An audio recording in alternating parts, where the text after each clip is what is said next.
Hello दोस्तों, आज की इस वीडियो में हम एक नया चैप्टर स्टार्ट कर रहे हैं जिसका नाम है bank reconciliation statement. Chapter number 13 according to TS. Agarwal. कमाल का चैप्टर है ये, इसको समझेंगे। पहले आज जो वीडियो है वो बेसिक्स के ऊपर है। ये होता क्या है, क्वेश्चन हम बाद में करेंगे। पहले आज हम बेसिक्स कवर करेंगे, कॉन्सेप्ट समझने वाले इस वीडियो में। ठीक है, देखो सबसे पहले स्टार्ट करते हैं और समझते हैं कि है क्या।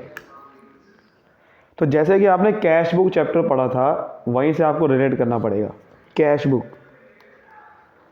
बुक हम बनाते हैं जिसमें हम क्या करते थे, सिर्फ कैश वाले ट्रांजेक्शन ही रिकॉर्ड करते थे, है ना। सब्सिडरी बुक होती है, ये भी एक तरह की कैश बुक है, सब्सिडरी बुक है। तो सब्सिडरी बुक है ये कैश बुक। इसमें दो, एक होती है सिंपल वाली सिंगल कॉलम, जिसमें हम सिर्फ कैश वाले ट्रांजेक्शन रिकॉर्ड करते थे। लेकिन एक होती थी डबल कॉलम, जिसमें बैंक वाला भी आता था। अब मुझे बताओ, अगर ये कैश बुक सिर्फ बैंक वाली ही है, यानी कि सिर्फ उसमें बैंक कॉलम ही है, तो ये जो बैंक का बैलेंस आता है, ये मुझे एक चीज़ बताओ, बैंक वाले क्या करते हैं इसमें। अगर आप कोई पैसा बैंक में जमा कर रहे हो, बैंक से निकाल रहे हो, यानी कि जितनी भी बैंक वाली ट्रांजेक्शन होती है, हम तो अपनी बुक में, कैश बुक में रिकॉर्ड करते रहते हैं। लेकिन बैंक वाले भी तो अपना हिसाब किताब रखते होंगे, नहीं रखते होगे। बैंक वालों को कैसे पता चलेगा कि भाई आपके अकाउंट में कितने पैसे पड़े हैं, आपके अकाउंट का बैलेंस क्या है, वो कैसे आपको बताएंगे। जब आप बैंक वालों से स्टेटमेंट निकलवाओगे, वो कैसे बता देंगे आपके अकाउंट में भाई इतने पैसे यहाँ कटा, इस डेट को ये ट्रांजेक्शन हुई। उनको भी तो एक बुक बनानी पड़ेगी, नहीं बनानी पड़ेगी। तो वो बनाते हैं अपनी पासबुक। जो आपको पता ही है, पासबुक सुना ही आपने होगा, पासबुक, ठीक है ना। जो भी अकाउंट होल्डर है उसको पासबुक मिल जाती है, पासबुक वो निकलवा सकता है। आजकल तो ऑनलाइन ही सारी स्टेटमेंट मिल जाती है। इसको बैंक स्टेटमेंट भी बोल सकते हो, पासबुक की जगह क्या बोल सकता हूँ, बैंक स्टेटमेंट। क्योंकि बैंक एक स्टेटमेंट भी दे सकती है आपको कि भाई देखो ये आपका इस डेट को ये आपने ट्रांजेक्शन करी, इतना बैलेंस आपका पड़ा है। कई बार क्या होता है, ज़्यादातर हर बार ही क्या होता है, आप मुझे बताओ, कैश बुक में जो बैंक का बैलेंस है और जो पासबुक का बैलेंस होगा, क्या वो मैच होना चाहिए, नहीं होना चाहिए। भैया जो बैंक में, जितना आप बैंक में बैलेंस निकालोगे यहाँ पर, वही तो सारी ट्रांजेक्शन बैंक वाला भी रिकॉर्ड करेगा अपनी पासबुक में। ऐसा थोड़ी होगा जो आप अलग कर रहे हो ये अलग कर रहा है। अगर आपने बैंक से पैसा निकाला तो यहाँ भी रिकॉर्ड होगा, वो यहाँ भी रिकॉर्ड होगा। बैंक में से जमा कराया तो यहाँ भी रिकॉर्ड होगा, यहाँ भी होगा। तो ज़्यादातर क्या होता है कि भाई जो यहाँ ट्रांजेक्शन रिकॉर्ड हो रही है वो भी तो यहीं पे होगी, तो ये बैलेंस तो मैच होना चाहिए। बैंक वाला कॉलम अगर कैश बुक का है और पासबुक है, ही दोनों मैच होना चाहिए। बट ऐसा होता नहीं है, बहुत बार ऐसा होता नहीं है। और जब ऐसा नहीं होता है तो क्या वजह है, क्या डिफरेंसेस आए, कितना फ़र्क आया बैंक का बैलेंस में, दोनों में, या फिर कह सकते हो कि क्या उसके रीजंस है, रीजंस फॉर डिफरेंसेस। क्यों ऐसा हुआ कि बैलेंस मैच नहीं हो पाया, उसके लिए बनाई जाती है बैंक रिकॉन्सिलिएशन स्टेटमेंट। उसके लिए बनाई जाती है कि जब बैंक वाला कॉलम कैश बुक का वो मैच नहीं होता है पासबुक के बैलेंस से, तो ऐसा क्या क्या वजह है, तो उस वजह को सारी दिखाते हैं एक स्टेटमेंट बना के, और उसमें फिर मैच करवा के दिखाते हैं कि अगर ये वजह को हम ठीक कर दे इस तरीके से, तो फिर देखो बैलेंस मैच हो जाएगा। ठीक है, तो वो बेसिकली यही इसमें दिखाते हैं। और ये रिकॉन्सिलिएशन का मतलब ये होता है मैच करवाना, कि डिफरेंस दिखाएंगे, फिर डिफरेंस को ठीक करवाएंगे वहाँ पर, और मैच करवा के दिखाएंगे देखो भैया ये डिफरेंस की वजह से मैच नहीं हो पा रहा था, वरना मैच हो जाता। अगर हम इसको ऐसे रिकॉर्ड करेंगे तो मैच हो जाएगा, डिफरेंस को ठीक कर देंगे तो मैच हो जाएगा। तो इस तरीके से दिखाते हैं, समझ गए हो। तो बैंक स्टेटमेंट में क्या होती है, ठीक है। तो डेफिनेशन कुछ आप ऐसा बना सकते हो, it is a statement showing reasons, या उस डिफरेंस की क्या वजह है, किस वजह, कौन से डिफरेंस की, जो कैश बुक का बैलेंस है बैंक वाला और जो पासबुक है, उनकी वजहों को दिखा देता है एक स्टेटमेंट। कौन बनाता है, ये अकाउंट होल्डर बनाता है। अकाउंट होल्डर, बैंक वाले नहीं बनाते, ये हम बनाते हैं। जो कैश बुक को जो बना रहा है अकाउंट होल्डर बनाता है ये, क्योंकि वो ही चेक करता है कि हाँ यार, क्योंकि वो पासबुक मंगा सकता है, उसके पास कैश बुक भी है, तो दोनों में डिफरेंस वो देख सकता है। तो ये अकाउंट होल्डर प्रिपेयर करता है और इसमें सब कुछ दिखाता है कि भाई ये रीज़न क्या क्या हुए, जिसकी वजह से वो रिकाउंसिल करवाता है। रिकाउंसिल मतलब मैच करवाता है कि क्या वजह अगर हम ठीक कर दें तो किस तरह से ये मैच हो जाएगा। ठीक है, क्योंकि अगर आपको एक बार वजह समझ में आ गई कि क्या वजह से डिफरेंस मैच नहीं हो पा रहा, तो फिर आप उसको ठीक कर सकते हो। लेकिन अगर वजह समझ नहीं आई तो फिर प्रॉब्लम हो जाएगी। ठीक है, तो ये जरूरी है कि भैया पता चले कि बैलेंस मैच क्यों नहीं हो पा रहा, ताकि मैं उस वजह को ठीक कर सकूँ। और ये अक्सर ऐसा होता है कि बैलेंस मैच होता ही नहीं है, कि बिकॉज बहुत सारी ऐसी ट्रांजेक्शन होती है जिसमें कई बार ऐसा होता है कि यहाँ पर आप रिकॉर्ड कर दोगे, यहाँ नहीं हो पाती, या यहाँ रिकॉर्ड कर देते हो, यहाँ नहीं हो पाती। उसको समझेंगे। पहले आप देख लीजिए कि देखो बैंक स्टेटमेंट कैसे बनती है। उसमें ऐसे आता है डेट पर्टिकुलर, विड्रॉल लिखा होता है उसमें, विड्रॉल डिपॉजिट्स, कि कितना पैसा आपने निकाला, कितना जमा हुआ, डेबिट और क्रेडिट मतलब बैलेंस क्या आ रहा है उसमें, ये सब दिखाते हैं। ठीक है, जैसे यहाँ पर आप ट्रांजेक्शन रिकॉर्ड कर रहे हो और एक तरफ आपने कैश बुक रखी बैंक का कॉलम वाली खाली, तो आप एक एक एंट्री ऐसे मैच करोगे, है ना, कि भाई देखो यहाँ पर बाय कैश अकाउंट, यहाँ भी देखो 40,000 रुपये है, तो इसका मतलब सही है, यहाँ भी डिपॉजिट हुआ, यहाँ भी सही है। ये वाले ऐसे ऐसे मैच करोगे। जहाँ टिक नहीं हो पाया, जैसे कि ये लास्ट वाली ट्रांजेक्शन यहाँ टिक नहीं हो पा रही, कुछ यहाँ ट्रांजेक्शन है जो यहाँ टिक नहीं हो पा रही, तो इसका मतलब वहीं से आपको समझ में आ जाएगा कि बैलेंस, इसका मतलब अच्छा ये ट्रांजेक्शन है जो मैच नहीं हो पाई। फिर आप बैंक रिकॉन्सिलिएशन बनाओगे। जनरली क्वेश्चन में ऐसा नहीं होगा। ये इतना बड़ा तरीका नहीं हो सकता कि आपको भैया आपको पहले कैश बुक भी दे दे, पासबुक भी दे दे, और फिर आप दोनों को देखो मैच करवाओ और ढूंढो कौन सी ऐसी एंट्री है जो इसमें नहीं हो पाई, कौन सी ऐसी एंट्री है जो इसमें नहीं हो पाई। ऐसा जनरली नहीं होगा क्वेश्चन में, क्योंकि ये बहुत लंबा तरीका है। क्वेश्चन में क्या होगा, आपको ये जो जितने भी वजह है ना, जो एंट्री नहीं आ पाई यहाँ पर, वो पहले ही दे देगा, वो पहले ही दे देगा।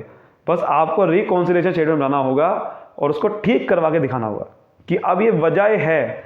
अब आप बताओ कि इसको भैया मैच कैसे करें, कि कैश बुक का बैलेंस इसके साथ मैच कैसे करें।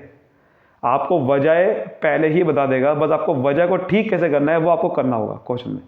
आपको ऐसा नहीं कि पहले वजह ढूंढनी है, दोनों पासबुक दे देगा या कैश बुक दे देगा, नहीं। अब देखते हैं वजह क्या क्या होती है।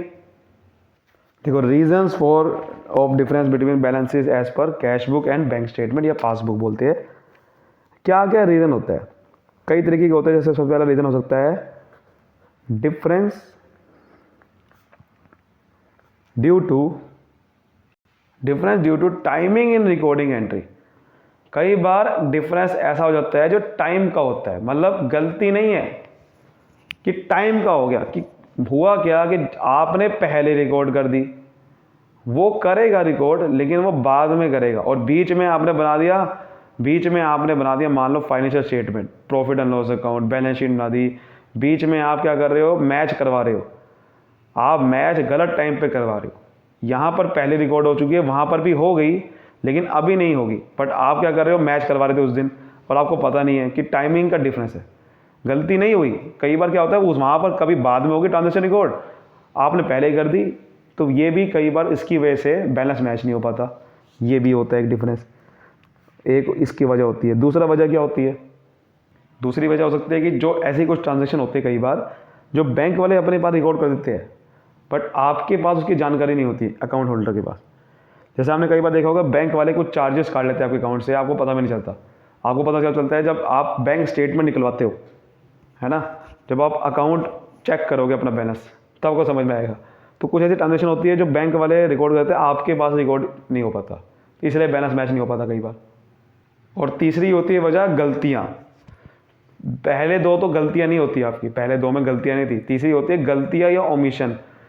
और गलतियाँ होगी या कुछ भूल गए एंट्री रिकॉर्ड करना, जैसे गलती होगी या तो बैंक वालों से अमाउंट की गलती होगी, आपने गलत कर दिया रिकॉर्ड, इसने गलत कर दिया, या भूल गए कोई एक बंदा भूल गया रिकॉर्ड करना, तो भी होता है। तो इसी को समझने वाले के करके यहीं से पूरा चैप्टर है, इसको समझ लिया तो पूरा चैप्टर समझ में आ गया। तो देखो, पहली वजह है difference due to timing in recording entry. अब ऐसे कौन सी ट्रांजेक्शन होती है जिसमें टाइमिंग की दिक्कत होती है, कि मतलब कि एक बंदे ने पहले रिकॉर्ड कर दी, दूसरा बंदा करेगा लेकिन बाद में करेगा, उस चक्कर में डिफरेंस आ गया कई बार। देखो सबसे पहला उसमें होता है, बहुत इंपॉर्टेंट आपको समझना है, वो है कई बार हम चेक इशू कर देते हैं किसी को, चेक इशूड, लेकिन वो बैंक में जमा नहीं होता, बैंक में होता ही नहीं, आ ही नहीं पाता, but not presented for payment. किसी को हम चेक इशू करते हैं जी, किसी को जब हम चेक इशू करते हैं इसका मतलब है कि हम क्या करते हैं, किसी को पेमेंट देनी थी। मान लो मुझे एक बंदा है, मैं हूँ ए, मैंने चेक इशू कर दिया। जैसे ही मैं चेक इशू करता हूँ, आप याद करो जर्नल एंट्री में हम क्या करते हैं पता क्या, कैश बुक में हम क्या करते हैं, मैं जैसे ही चेक इशू करता हूँ ना, कैश बुक के बैंक के कॉलम में मैं कहाँ करता हूँ, क्रेडिट साइड दिखा देता हूँ, यानी कि माइनस कर देता हूँ, क्योंकि जैसे ही चेक इशू होगा इसका मतलब बैंक का बैलेंस मैं तुरंत कम कर देता हूँ। मुझे नहीं पता कि सामने वाला बंदा यानी कि जैसे बी है वो चेक जमा कब करवाएगा, मुझे थोड़ी पता है। अगर मैं ये सोचता रहूँगा चेक कब जमा कराएगा तब एंट्री करूँगा, तो मैं कभी एंट्री कर नहीं सकता। मैं जैसे ही चेक इशू करता हूँ उसी टाइम मैं एंट्री कर देता हूँ कैश बुक में, बैंक के कॉलम में नेगेटिव यानी कि घटा देता हूँ, बैंक को क्रेडिट साइड में लिख देता हूँ।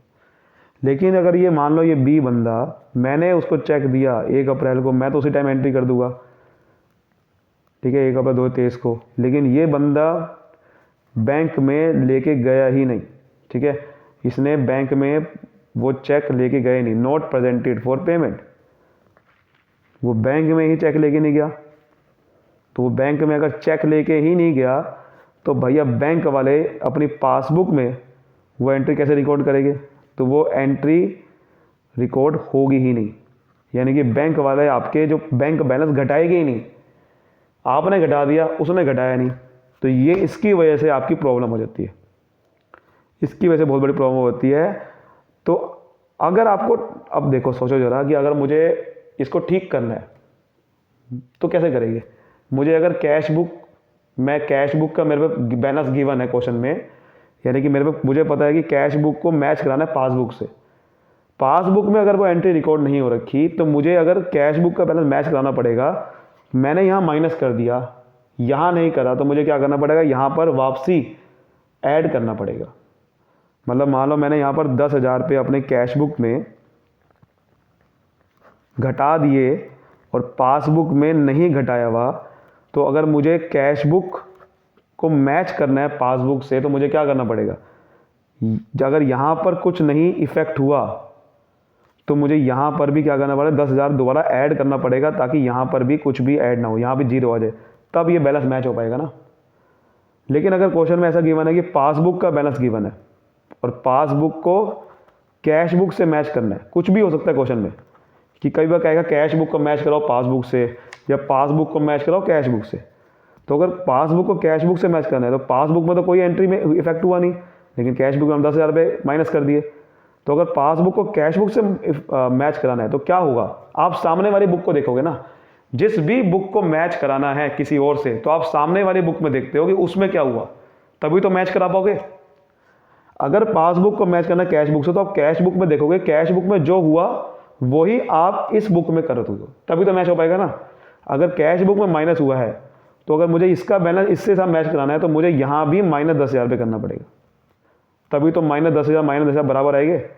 लेकिन यहाँ पर क्या था, यहाँ पर मुझे कैश बुक को मैच करना था पासबुक से, तो मैंने देखा कि पासबुक में अगर जीरो है तो यहाँ पे मुझे जीरो लाना है। तो अगर मुझे लेकिन पासबुक से कैश बुक को मैच कराना है तो यहाँ पे देखना कि सामने वाली बुक में क्या हुआ है, सामने वाली बुक में अगर 10,000 माइनस है तो यहाँ भी 10,000 माइनस करूँगा। समझ गए, यही तरीका होता है बैंक रिकॉर्ड स्टेटमेंट को मैच करने का। तो पहला आपको एंट्री समझ में आ रही, पहले आपको समझ में आ गया कि check issued but not presented for payment, है ना। दूसरा, कई बार क्या होता है कि चेक हम डिपॉजिट करा देते हैं बैंक में, लेकिन बैंक वाले उसको क्लियर नहीं कर पाते, ये भी आपको समझना है। जैसे सपोज करो कि आपने ए ने बैंक में, आप ए को किसी से चेक मिला, ठीक है, किसी से चेक मिला और उसको बैंक में जमा कर दिया। चेक किसी से मिला क्योंकि उसको पेमेंट किसी से लेनी थी, तो उसने चेक वो जमा कर दिया बैंक में, ये सोचते हुए कि देखो जैसे ही चेक उसने जमा कराया बैंक में तो ये सोचते हुए कि हाँ मेरा बैंक का बैलेंस बढ़ गया। क्योंकि मुझे नहीं पता बैंक वाले उसको चेक को कब क्लियर करते हैं। आपको पता कि जब चेक आप डिपॉजिट कराते हो बैंक में तो एक दिन में क्लियर नहीं होता, उसको 2-3 दिन कई बार लग जाते हैं, क्योंकि बैंक वाले चेक करते हैं, भाई आपका साइन चेक करेंगे, आपके अकाउंट में पैसे है कि नहीं, सब चेक करेंगे। लेकिन मैं तो उसी दिन ही क्या कर दूंगा, जिस दिन मैंने कैश बुक, जिस दिन मैंने चेक डिपॉजिट कराया उसी दिन बैंक के कॉलम को बढ़ा दूंगा, यानी कि डेबिट साइड रिकॉर्ड कर दूंगा उसी दिन। आपने देखा होगा जब किसी से चेक मिलता है और बैंक में जमा करा दिया तो कैश बुक में क्या करते थे, डेबिट साइड पे लिखता था मैं, बैंक के कॉलम में बढ़ा देता था, उसी दिन कर देता था। मान लो मैंने उस जिस दिन चेक जमा कराया बैंक में तो उसी दिन मैं एंट्री रिकॉर्ड कर दूंगा। लेकिन अब मुझे बताओ, बैंक वाले ने उसको लगा दिए 2-3 दिन, बैंक वाले ने उस दिन क्लियर ही नहीं करा, not clear, not yet clear. तो 1 अप्रैल को उसने क्लियर ही नहीं करा, वो क्लियर कर रहा है मान लो 4 अप्रैल को। लेकिन आपने 1 अप्रैल को बैलेंस देखा मैच कराने के लिए और आपको बैलेंस में डिफरेंस दिखेगा ही वो तो। लेकिन गलती किसी की नहीं है, ना इसकी गलती किसी की नहीं थी, टाइमिंग की दिक्कत थी। आपने 1 अप्रैल को जब चेक कर रहे हो बैलेंस, वो गलत चेक कर रहे थे, 4 अप्रैल को चेक करते तो बराबर ही देता।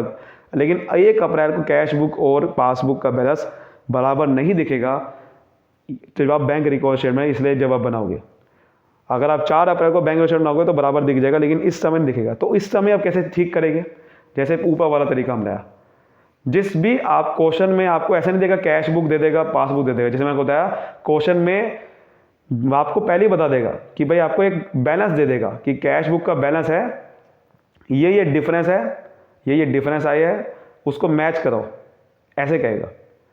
तो आपको कुछ भी दे दे, आपको कैश बुक से पासबुक मैच कराना है या पासबुक से कैश बुक, फंडा क्लियर है। आपको सामने वाली बुक में देखना है कि सामने वाली बुक में क्या हुआ है, जो वो हुआ है वहीं पे यहाँ पर करना पड़ेगा, तब मैच होगा।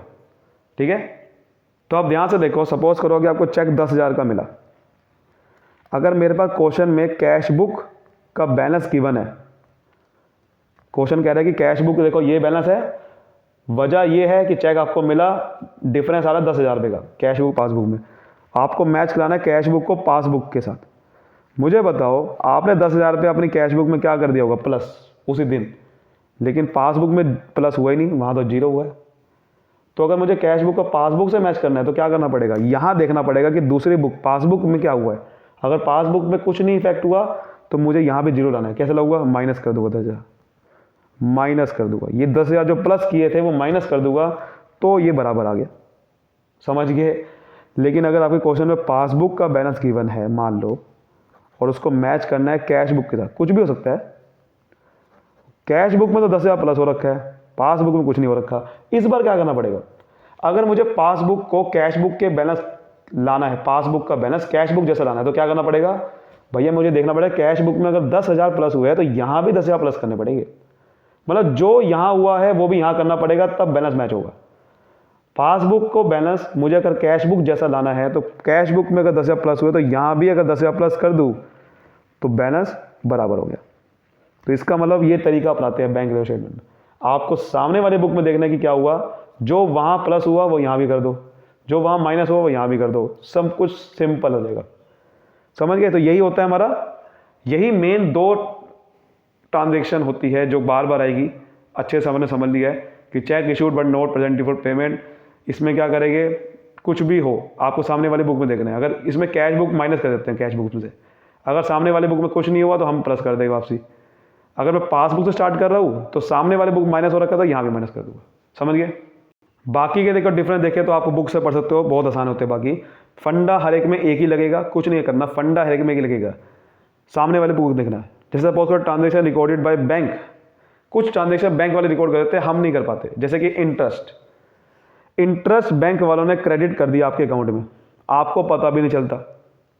इसमें क्या करेंगे, मान लो आपको कोई बैंक वालों ने इंटरेस्ट कलेक्ट करा या क्रेडिट कर दिया आपके अकाउंट में, आपको पता नहीं चला, तो वो तो अपनी पासबुक में दिखा देंगे। पासबुक में क्या करेंगे, आपके 10,000 रुपये आपके अकाउंट में प्लस कर देंगे, बट हमारे कैश बुक में कुछ नहीं प्लस हो रखा। तो अगर मुझे पासबुक को कैश बुक के साथ मैच करना है तो क्या मैंने बताया आपको, कैश बुक में जो बैलेंस है वही यहाँ लाना पड़ेगा। तो यहाँ क्या कर दूँगा, पासबुक में 10,000 माइनस कर दूँगा तो सही हो जाएगा। लेकिन अगर सपोज करो क्वेश्चन में कह रहा है कि कैश बुक का बैलेंस गिवन है और उसको मुझे मैच करना है पासबुक के साथ, तो पासबुक में तो 10,000 प्लस हो रखा है, तो कैश बुक में अगर ठीक करना है, कैश बुक का बैलेंस को पासबुक के साथ इक्वल आना है, तो क्या करना पड़ेगा, यहाँ 10,000 प्लस है ना, तो यहाँ भी 10,000 प्लस करनी पड़ेगी। यही चीज़ करनी होती है हर एक ने। तो देखो वही कर रहा है। ऐसे कोई बैंक चार्जेस कई बार आपके अकाउंट से काट लिए, इंटरेस्ट कोई चार्ज कर लिया, तो भी यही करना होता है। पासबुक में रिकॉर्ड हो जाएगा, आपकी बुक में रिकॉर्ड नहीं होगा।